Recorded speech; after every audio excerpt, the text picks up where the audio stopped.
The biggest names in sports are all on IsraelSportsRadio.com. Welcome, Brian Jordan. How you doing?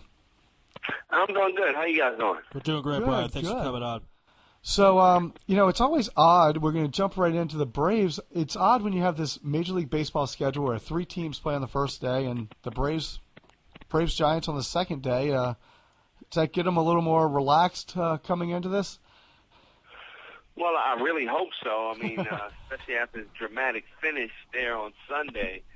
Hopefully they get a chance to watch a little playoff baseball first, kind of just relax and see what guys go through on that first day, and hopefully learn something from it. So I'm excited for their chances versus San Francisco in the first round. So hopefully the Cinderella story can continue. Right. Well, sure, because, you work for the Braves, so obviously it continues next week. You have more work, so that's obviously a good thing. Brian, I want to switch gears for a bit. Along with Bo Jackson, Deion Sanders, you're one of the few people that have played professional football and professional baseball. Though with the football career obviously not as long, so did you make a conscious decision that said, hey, I want to just focus on my baseball? By the way, don't get me wrong, good move. Okay? I'm not criticizing it, but was that the thinking, hey, I want to focus all my attention and effort on Major League Baseball? Well, guys, to be honest, football was my favorite sport. But you're right. After 3 years in the NFL and just playing minor league baseball during that time, I wanted to give baseball a true shot and see how it feels to play a full season of baseball. I remember I used to call baseball players wimps. And then I played my first 162 games, and it was like a whole different respect for baseball players because it was a mental draining season, believe me.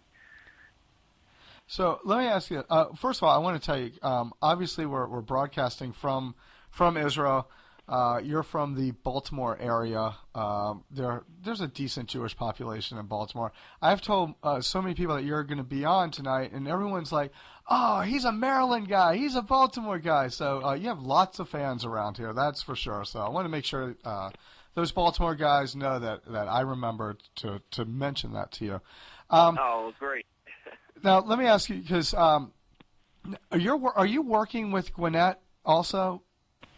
Yes, I'm the analyst for the Gwinnett Braves for CSS. So my partner Mike Morgan and I, we usually call about 25 Gwinnett Braves games. Right, and of course, the Gwinnett Braves were stolen from Richmond, where I'm from. I'm just kidding. We're now the Richmond Flying Squirrels, I believe, the AA team of the San Francisco Giants, ironically, right? So that's right. It all kind of comes full circle. Look, going out, you're watching the games this weekend. You figure Saturday, you've got Bobby Cox Day. It's 0-0 going into the 6th. We're staying up all night here to watch, and then it all kind of fell apart.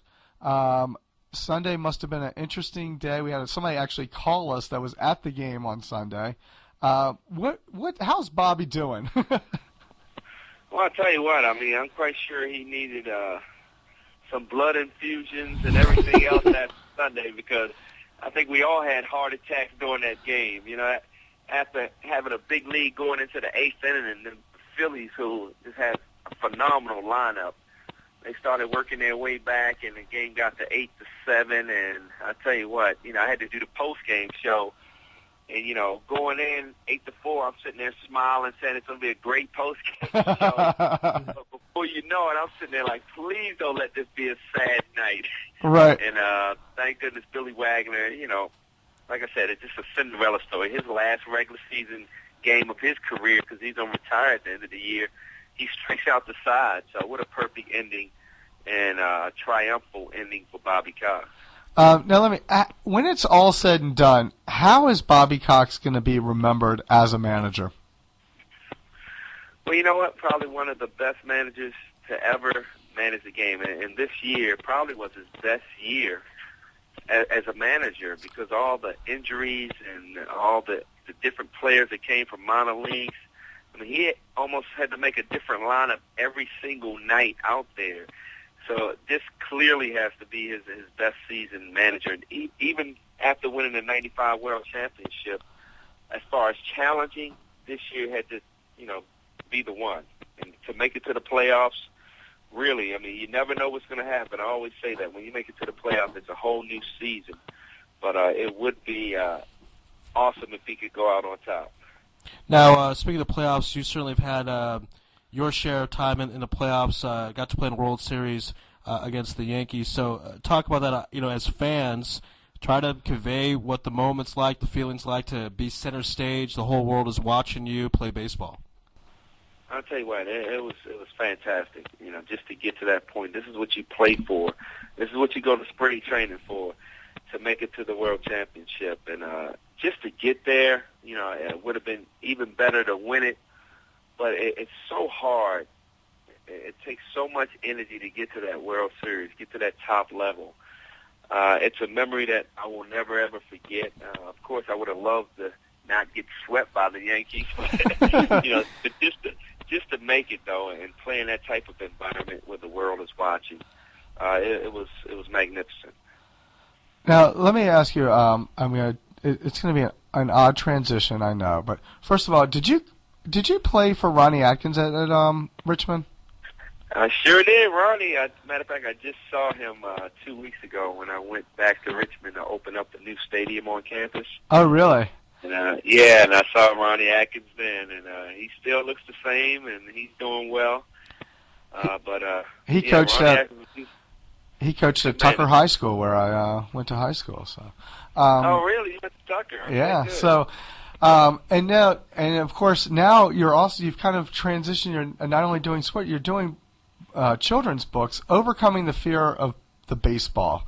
A lot of people would think that's kind of humorous coming from a 15-year major leaguer and a guy who's taken some hits and put on some hits in the NFL. So what message are you trying to convey? Well, I just try to inspire and motivate young kids, and with the overcoming fear of the baseball, it's about me when I got hit in the face as a child with the baseball, how I was so afraid to get back in there and try again. And so many toddlers play the T-ball game, and they get hit with a baseball, and they never want to play again. And just imagine if I would have never went back and tried again. I would have never played 15 years in the major league. So really just conveying a message to kids to get back in there and try again. Never be defeated. You can't give up. You got to keep trying. And you never know what's going to happen in life. It's true. Well said. I love that message. And speaking of another great message, you're obviously having a charity event for your Celebrity Golf Classic for the Brian Jordan Foundation. Talk a little bit about that and how people can contact and be part of that great event. Well, November 15th, I'm having a charity golf event to raise money for the foundation and also to raise money for the Renegade baseball program. My foundation is about giving back to underprivileged kids, providing scholarships. So we have literacy programs through, of course, my children's books, but just the importance of reading and education and health and fitness, which is such a huge problem in the young community. Obesity is such a problem, as we see Michelle Obama really fighting to make a change. That's what my foundation is all about. And you can go to my website, BrianJordanFoundation.com, to learn more about the golf tournament and about the foundation. That's great. And and people can then make donations to the foundation, everything right there, correct? Yes, please. Yes, you can go to the foundation. You can make donations. We'll definitely appreciate that. All right, great. Well, look, Brian, we really appreciate you coming on Israel Sports Radio. I personally especially wish the Braves a lot of luck. I said it's I always say that, the Braves are in my blood. I've since being a child, that was my team, and hey, I had to fight back the misery of this closing stretch here, but I am so glad they're in. And we wish you all the luck in the foundation, and we will do everything we can to promote and publicize everything you've got going on with the Celebrity Golf Classic. There's a phone number I've got, 770-774-3516. Is that correct number? I believe that's right. That is the correct number, yes. So 770-774-3516 if you want to be a part of the Celebrity Golf Classic. Thanks a lot, Brian. We appreciate your time.